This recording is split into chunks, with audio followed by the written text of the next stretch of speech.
Zix adjusted his tentacles nervously as he floated into the classroom. Today was going to be interesting. For the first time in the Galactic Federation's history, a human, a bona fide Deathworlder, was joining the advanced combat training course at the prestigious Intergalactic Academy of Peacekeeping. As the lead instructor, Zix had seen it all, or so he thought.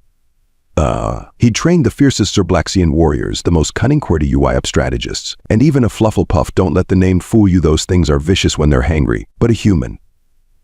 That was a whole new level of what the quark are we getting ourselves into. The classroom buzzed with a mixture of excitement and terror. Students from 100 different species whispered among themselves, their appendages twitching in anticipation. Some had extra appendages sprouting just for the occasion. Evolution works in mysterious ways when you're scared. Squays. Settle down, class. Zix gurgled, his vocal sacs inflating to project his voice. Today we have a special guest. He paused for dramatic effect, secretly hoping the human had gotten lost in the 7-dimensional cafeteria. No such luck. The door slid open with a hiss, and in walked sauntered the human. He was tall by galactic standards, which meant he was absolutely titanic to most of the class. His skin wasn't covered in protective scales, venomous barbs, or even a decent layer of slime. How did this species survive? The human grinned, showing off a row of disturbingly white, flat teeth. Several students instinctively activated their camouflage mechanisms. Hey folks! Name's Jack Thompson. Nice to meet ya. The human's voice boomed through the room, causing a sensitive sound receptor alien in the back to faint dramatically. Zix cleared his throat equivalent. Yes, well, welcome, Mr. Thompson. We're honored to have a representative from Earth join our esteemed. Call me Jack, the human interrupted, still grinning like he'd just won the galactic lottery. Mr. Thompson's my dad. And last I checked, he wasn't the one who signed up for ass-kicking 101. A collective gasp rippled through the classroom. Did this Deathworlder just make a joke about the most grueling, soul-crushing, tentacle-twisting combat course in the known universe? Zix color-shifting skin betrayed his shock, cycling through a rainbow of confused pastels. I see. Well, Jack, perhaps you'd like to introduce yourself to the class. Tell us about your combat experience on your homeworld. Jack shrugged, a motion that sent several nearby aliens ducking for cover. Not much to tell, really. Did a stint in the Marines, then worked as a bouncer at a bar in New Jersey. Figure that's got to count for something, right? The instructor's eye stalks bulged. You were a warrior on your world. Nah, just a regular job. Kept the riffraff out, broke up a few fights. Nothing special. A tentative appendage rose from the middle of the class. It belonged to G. Zorpazerp, a gelatinous being known for its encyclopedic knowledge of galactic warfare. Excuse me, honored Deathworlder, it bubbled nervously, but are you saying that physical combat is common on your planet? Jack scratched his head, a motion that several students mistook for some kind of deadly ritual. I mean, yeah, kids rough house on playgrounds. We've got sports like boxing and MMA. And sometimes drunk guys just want to prove who's got the bigger. He caught himself, remembering his audience. Who's tougher? The class erupted into chaos. Telepathic species were broadcasting pure panic, bioluminescent aliens were flashing SOS signals, and one poor soul had stress molted all over his desk. Zix, desperately trying to regain control, shouted over the din. Silence, Mr. Jack, surely you understand that this course is designed to push even the most hardened warriors to their limits. Jack's eyebrows shot up. Oh yeah. Cool. So like, what kind of stuff do we do? Obstacle courses? Survival training? Ooh, do we get to blow stuff up? The instructor's color had settled on a queasy green. We start with the asteroid field of doom. Sounds fun, Jack said, his enthusiasm clearly unnerving everyone in a 10-foot radius. Then the plasma pit crawl. Sweet always wanted to try lava swimming. ... followed by the neutron star weightlifting challenge. Hell yeah. Gonna get swollen 0G. With each deadly trial Zix listed, Jack's excitement grew, and the class's terror intensified. By the time the instructor mentioned the supernova surfing final exam, 3 students had requested immediate transfer to the underwater basket weaving department. All right, class, Zix said, his voice shaking only slightly. Let's begin with a simple warm-up. Everyone, please proceed to the gravity crush chamber for some light calisthenics. The students filed out, eyeing Jack warily as they passed. The human fell in line, whistling a jaunty tune that sounded suspiciously like Another One Bites the Dust. As they entered the chamber, a massive room with gravity plates that could simulate everything from 0G to the crushing force of a gas giant, Zix allowed himself a small, smug smile.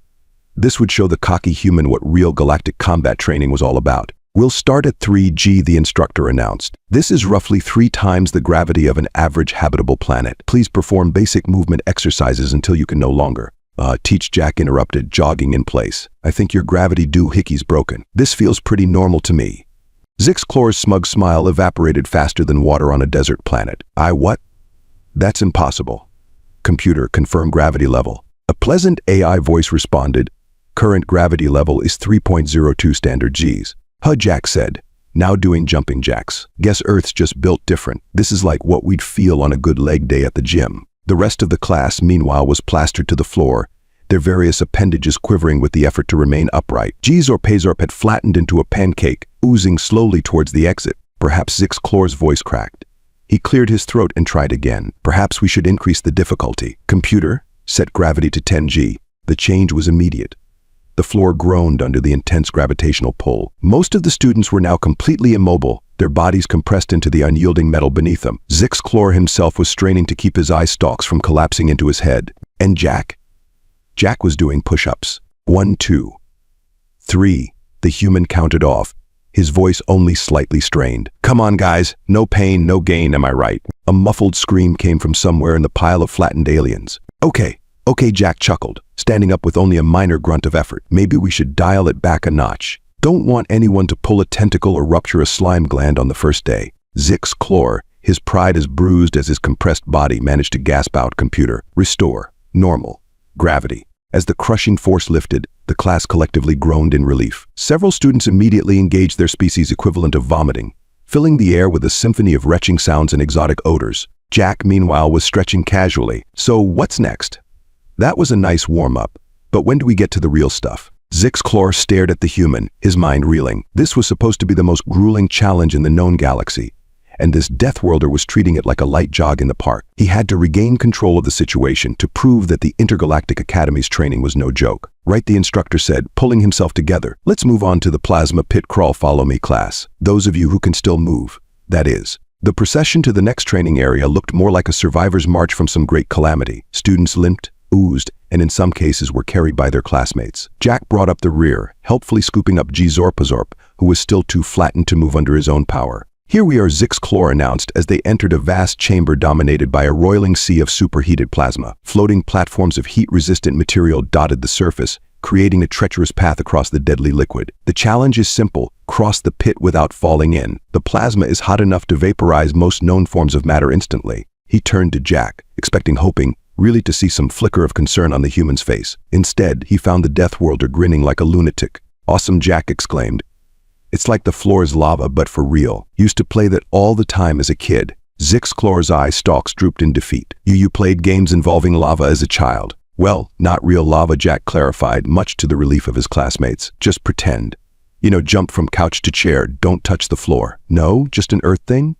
All right then. The instructor sighed. Very well. Who would like to demonstrate the proper technique for? Before he could finish, Jack had already taken a running leap onto the first platform. The class watched in horror and fascination as the human bounded from one floating island to another. His movements a blend of parkour, gymnastics, and what looked suspiciously like dance moves from something called Fortnite. Woohoo, Jack shouted as he flipped over a particularly wide gap. This is better than that time I did the hot coal walk at Tony Robbins' seminar. The rest of the class huddled at the edge of the pit, their various sensory organs wide with disbelief. Even Zixclor found himself slack-tentacled at the display. As Jack neared the other side, a jet of plasma suddenly erupted in his path. The class held their breath, or equivalent gas exchange processes, certain they were about to witness the demise of humanity's first intergalactic student. But Jack, displaying reflexes that would make a quantum cat jealous, twisted in mid-air, narrowly avoiding the searing liquid. He landed on the final platform with a triumphant tada, and a pose that wouldn't have looked out of place in a cheesy action movie. Silence fell over the chamber, broken only by the bubbling of the plasma and the faint sound of Zorp stress fermenting. Jack jogged back across the pit because of course he did, and rejoined his stunned classmates. So, do I get extra credit for style points? Zixclor's color-shifting skin had given up entirely, settling on a bland beige of utter bewilderment. We've never had anyone complete the course on their first try. Really, Jack looked genuinely surprised. But it's just like a big game of hopscotch. You guys do have hopscotch out here in space, right? No. Man, we gotta introduce some Earth games to the galaxy. You'd love it. The instructor, realizing he was rapidly losing control of both the class and his own sanity, decided to pull out the big guns. Right, well, since you found that so easy, perhaps we should move on to the final exam. A chorus of protesting gurgles, chirps, and psychic wails rose from the students. Now, Zixclor said, a manic gleam in his eye stalks. I'm sure if our human friend here can handle it, the rest of you will do just fine. Follow me to the supernova simulator. As they trudged, or in Jack's case, bounced to the next challenge, The human fell in step beside Gzorp. So Jack said conversationally, "What's the deal with this supernova thing? Sounds pretty rad." Gzorp burbled nervously. It's the most terrifying experience in the known universe. You must navigate through the outer layers of an exploding star, avoiding radiation, shockwaves, and gravitational anomalies. Many students don't even attempt it until their final year. Jack nodded thoughtfully. Cool. Kinda like that time I went through a car wash with the windows down. Should be fun. Gzorp, unsure whether to laugh or dissolve into a puddle of existential dread, settled for a non-committal gurgle. They arrived at a massive spherical chamber, its walls lined with technology so advanced it might as well have been magic to most of the galaxy's civilizations. In the center floated a miniature star, pulsing ominously. Zixclor, who had clearly reached the nothing matters anymore stage of his mental breakdown, explained the challenge with an unnerving calm. You will enter protective pods and be miniaturized to subatomic scale. Then you must navigate through the layers of the star as it goes supernova, collecting data packets along the way. Any questions? The class was oddly silent, most students having resigned themselves to their fate or entered a state of catatonic terror. Jack raised his hand. Yeah, a quick question. Is this a timed event? 'Cause I'm getting kinda hungry, and I was hoping we'd break for lunch soon. Zixclor stared at the human for a long moment before bursting into hysterical laughter. The rest of the class joined in, their fear transforming into a kind of giddy delirium. Even Gzorp was vibrating at a frequency that could charitably be called chuckling. As the laughter died down, Zixclor wiped a tear-like secretion from his eye stalk. You know what? Why not? Let's see how quickly you can complete this mild exercise, shall we? The next few minutes were a blur of activity as the students were loaded into their protective pods and shrunk down to quantum scale. They found themselves floating in the corona of the miniature star, its surface roiling with plasma flares and magnetic storms. Zixclor's voice boomed through their comms. What followed was perhaps the most ludicrous display of human adaptability the galaxy had ever witnessed. While most students cautiously navigated the star's outer layers, Jack barrel rolled through solar flares, surfed on magnetic field lines, and at one point used a neutrino burst as an improvised slingshot. Woohoo! Jack's voice crackled over the comms. This is better than that VR roller coaster I tried at Dave Buster's. The other students watched in awe as the human's pod darted and weaved through the increasingly chaotic environment. As the star began its final collapse, Jack's movements became even more erratic and impossibly more effective. Is he humming the theme from Mission Impossible? Gzorp bubbled, incredulously. Indeed. Jack's off-key rendition of the iconic tune provided a surreal soundtrack to his death-defying maneuvers. As the star's core reached critical mass, the human executed a series of moves that defied both physics and common sense. Emerging from the apocalyptic explosion with all data packets collected and his pod barely scratched, the simulation ended, and the pods were returned to normal size. As the hatch to Jack's pod opened, the human stepped out, stretching casually as if he'd just finished a mildly interesting TV show. Well, that was a hoot and a half, Jack exclaimed, grinning from ear to ear. Do we get to do that again? Or is there like an extra credit version with black holes or something? The rest of the class stumbled out of their pods in various states of distress. Gzorp had to be poured out of his, the gelatinous alien having liquefied from sheer terror. Zixclor floated in place, his tentacles limp, eye stalks unfocused, staring into the middle distance as if questioning every life choice that had led him to this moment. You, the instructor stammered, his usual eloquence abandoned in the face of Jack's impossible feat. How did you? The Zorblaxian battle meditation masters take decades to master that course. Jack shrugged, a motion that by now had half the class flinching involuntarily. I done no teach. Just seemed like a mashup of asteroids and that old game Descent. You know, with a little bullet hell thrown in for spice. Pretty fun, actually. A small alien with far too many eyes and not nearly enough limbs hesitantly raised an appendage. Excuse me, terrifying Deathworlder Jack, but what manner of hellscape must your homeworld me to produce beings capable of such awesomeness? Jack supplied helpfully. Nightmarish resilience, the alien finished, shuddering. Jack chuckled, oblivious to the existential crisis he was inducing in his classmates. Earth's not so bad. I mean, sure, we've got earthquakes, volcanoes, hurricanes, and that one time I got chased by a moose in Alaska.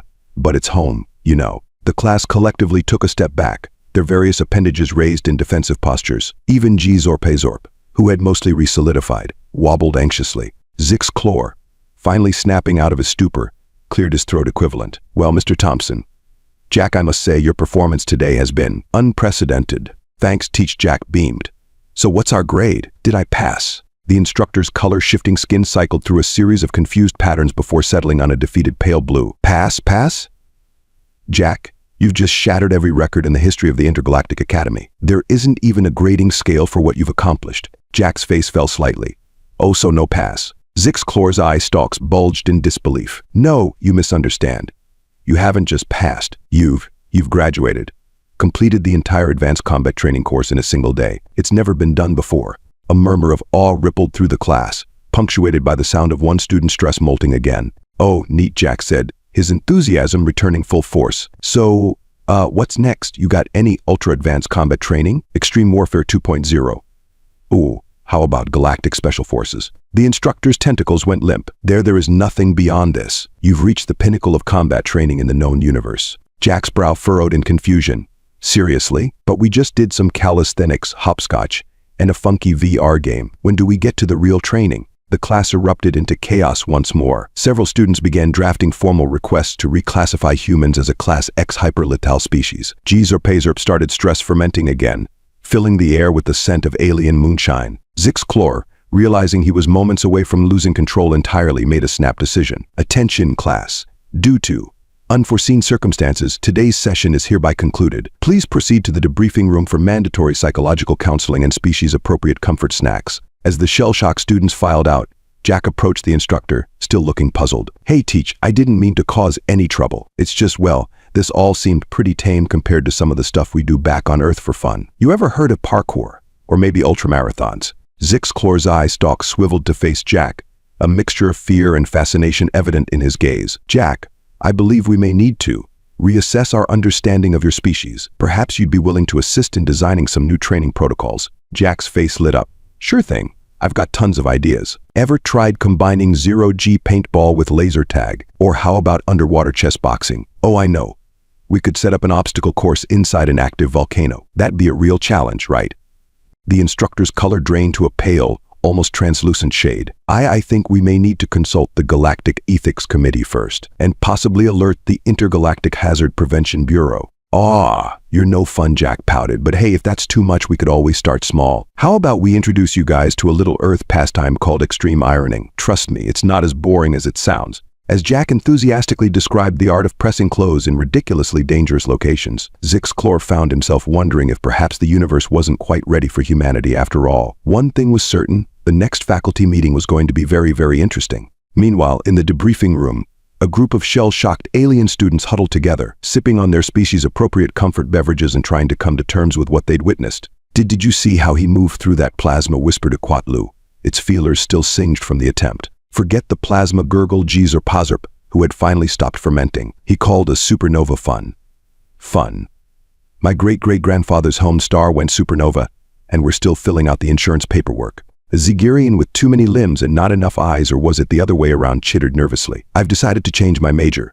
Perhaps theoretical quantum titting would be less hazardous to my health. Good call, agreed a sentient cloud of ionized gas. I'm thinking of transferring to the School of Interpretive Ionic Dance myself. It seems safer.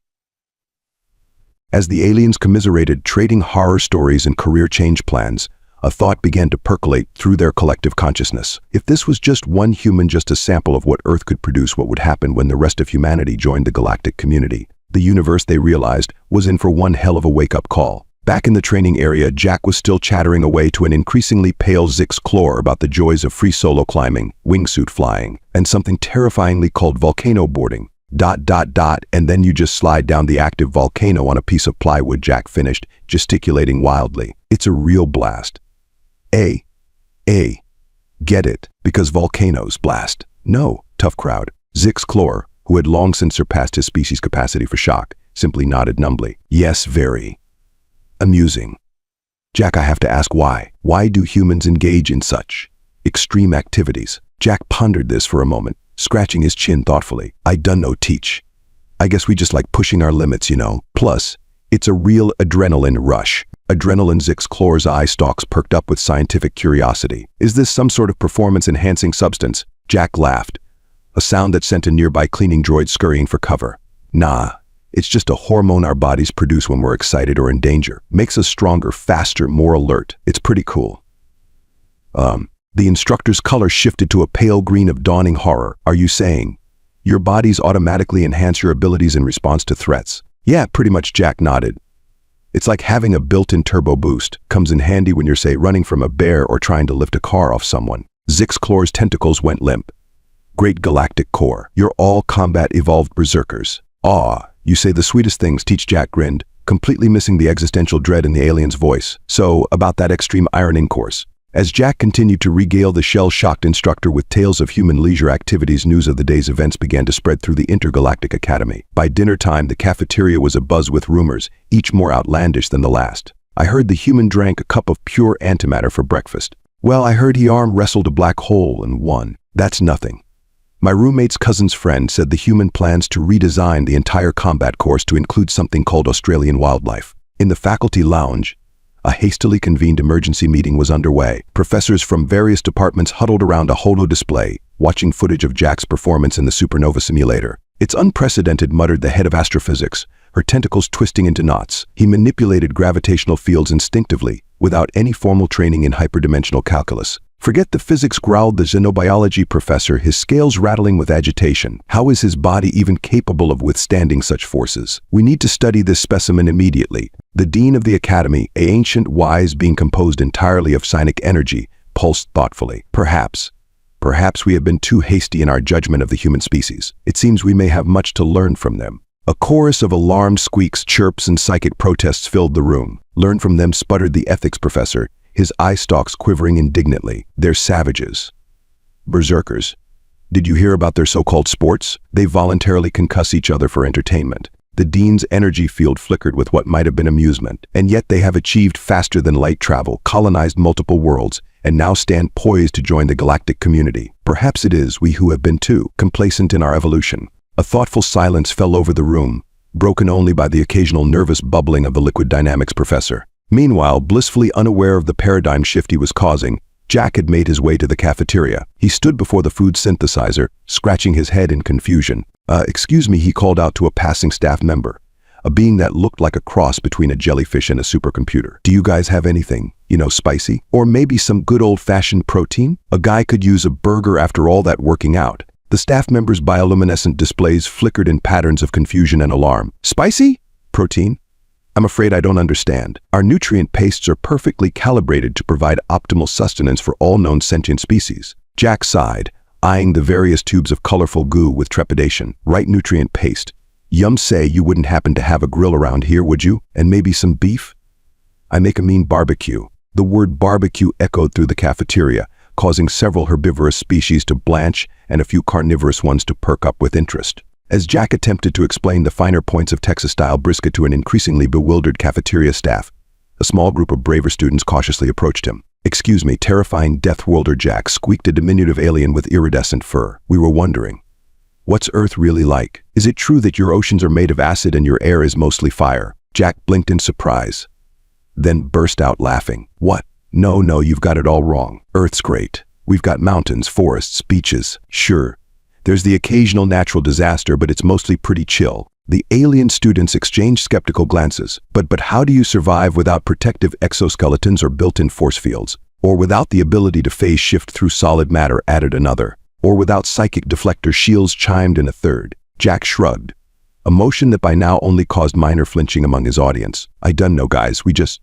do, I guess. Hey, tell you what, why don't you all come visit Earth sometime? I'll show you around, introduce you to some real Earth cuisine. Ever had a chili dog? Or deep-fried Oreos? The alien's expressions ranged from intrigued to terrified, but there was a new emotion creeping in as well, curiosity. As Jack regaled his new friends with tales of Earth's wonders and terrors, often the same things, depending on your perspective, news of the humans' exploits continued to spread. By the end of the day, the Intergalactic Academy of Peacekeeping found itself at the center of a galactic controversy. Across the universe, beings of all shapes, sizes, and states of matter debated the implications of humanity's emergence onto the cosmic stage. Some called for immediate quarantine of the death world and its terrifying inhabitants. Others argued for closer study, seeing potential in humanity's unique adaptability and resilience. And in a quiet corner of the Academy's garden, Zixclor sat alone, staring up at the starry sky. He pondered the events of the day, the challenges ahead, and the strange, wonderful, terrifying species that had turned his world upside down. One thing was certain. The galaxy would never be the same again. And somewhere out there, on a little blue planet orbiting an unremarkable yellow star, billions of humans were going about their daily lives, blissfully unaware that they were about to become the most talked about species in the universe. As for Jack, He was in the Academy's workshop, cobbling together what he claimed would be the galaxy's first Weber grill. Trust me, he grinned at the nervous maintenance droids. Once you've had my famous 5-alarm chili, you'll forget all about nutrient paste. The universe held its breath, equal parts terrified and exhilarated as humanity prepared to take its first real steps into the galactic community. It was going to be one hell of a ride. Ace, the first week of Jack's stay at the Intergalactic Academy, drew to a close. The initial shock had begun to wear off. Well, mostly. There were still a few students who fainted at the sight of him, and the janitorial staff had their appendages full dealing with the constant stress molting. But progress was progress. Friday afternoon found Jack in the Academy's newly christened Extreme Training Arena, a hastily repurposed storage bay that now looked like the love child of a military obstacle course in a theme park designed by a sadistic toddler. "All right, class," Jack called out, his voice echoing off the cavernous walls. "Today we're going to try something I like to call the floor is actual lava. Don't worry, I've got a great safety record. Only lost 2 toes that one time in Hawaii." The assembled aliens, a mixture of curious students and masochistic faculty members, exchanged nervous glances. Gzorpazor, who had become something of Jack's unofficial translator, burbled anxiously. "Excuse me, terrifying instructor Jack," the gelatinous being wobbled, "but I believe several of us are composed primarily of water. Won't we, evaporate?" Jack waved a hand dismissively. "Nah, you'll be fine. Probably. Besides, that's half the fun. Nothing gets the old adrenaline pumping like the threat of instant vaporization, am I right?" The silence that followed was broken only by the sound of several beings quietly updating their wills. As Jack began to explain the intricacies of lava dodging its all in the hips, folks, Zixclor floated into the arena, his tentacles tangled in what had become a permanent state of anxiety. Jack, the instructor, gurgled, "A word, please." The human jogged over, leaving his students to contemplate their life choices. "What's up, Teach? Come to join the fun? I've got an extra heat-resistant suit if you're interested." Zixclor's eye stalk swiveled in what might have been an alien eye roll. "Not exactly. The dean wishes to see you. It seems news of your unique teaching methods has reached some rather important beings." Jack's face lit up.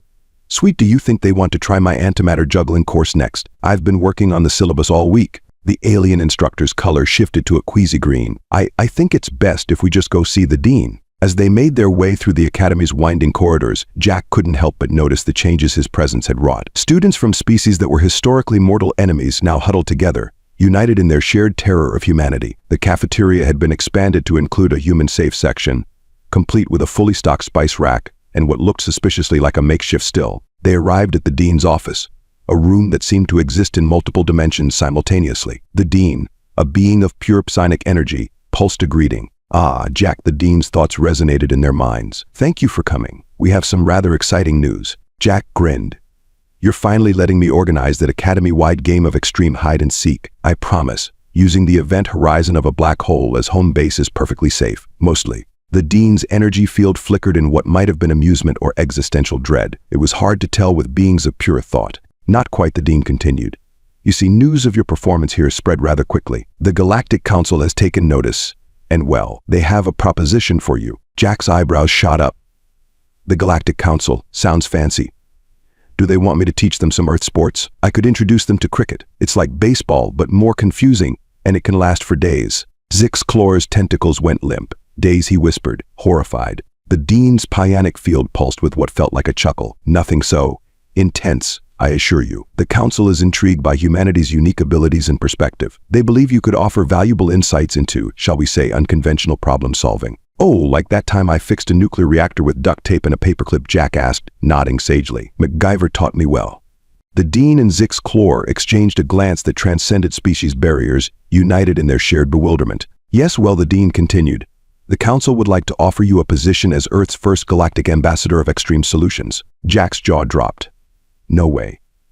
Does this mean I get a cool spacesuit? Oh, and one of those laser guns? Please tell me I get a laser gun." The dean's energy field dimmed slightly. "I'm afraid not. But you would have the opportunity to travel the galaxy, helping solve complex problems that have stumped our greatest minds for millennia." Jack mused, scratching his chin. "Sounds like a blast. But what about my students here? I can't just leave them hanging. We were just about to start the advanced parkour in variable gravity course." Zixclor's eye stalks perked up hopefully. "Oh, I'm sure we can find someone to take over your classes. Perhaps someone less awesome," Jack supplied. Likely to cause widespread panic," Zixclor finished diplomatically. The dean's thoughts radiated reassurance. "Not to worry. Jack, your teachings have already had a profound impact on the Academy. In fact, we're considering making human studies a mandatory course for all species. Jack beamed with pride. "Ah, you guys, you're gonna make me blush. All right, count me in. When do I start?" Immediately, the dean replied, "There's a Galactic Council ship waiting to take you to your first assignment. I believe they mentioned something about a planet-wide game of capture the flag to settle a millennia-old territorial dispute." Jack's eyes lit up like a kid on Christmas morning. "Now that's what I call diplomacy. Do you think they'd be up for adding some paintball elements? Really raise the stakes?" As Jack bounded out of the office, already planning interstellar paintball strategies, Zix Chlor turned to the dean. "Are we sure this is wise? Unleashing humanity on the galaxy at large?" The dean's energy pulsed thoughtfully. "Perhaps not, but it will certainly be interesting. And who knows? Perhaps the galaxy needs a bit of human chaos to shake things up." Meanwhile, in the extreme training arena, the alien students had discovered that in the absence of their terrifying human instructor, they were capable of feats they never thought possible. Gzor Pazerp had managed to ooze his way across the lava floor in record time, while Aquatlu was experimenting with using its feelers as makeshift grappling hooks. As news of Jack's promotion spread through the Academy, a mixture of relief and odd disappointment rippled through the student body. They had survived the humans' insane training methods, and in doing so, had discovered strengths they never knew they possessed. In the cafeteria, a group of students from various species raised their glasses of nutrient paste in a toast. To humanity they cheered, "May the galaxy survive their help." And somewhere out in the vast expanse of space, a Galactic Council ship streaked towards its first mission, carrying within it a force of nature disguised as a human named Jack. The universe would never be the same again. As for Earth, well, they were about to receive a very interesting communique from the Galactic Council, something about their new role. As the galaxy's official adrenaline consultants, the future was looking bright, chaotic, and utterly human. The end, or perhaps just the beginning of humanity's wild ride through the cosmos.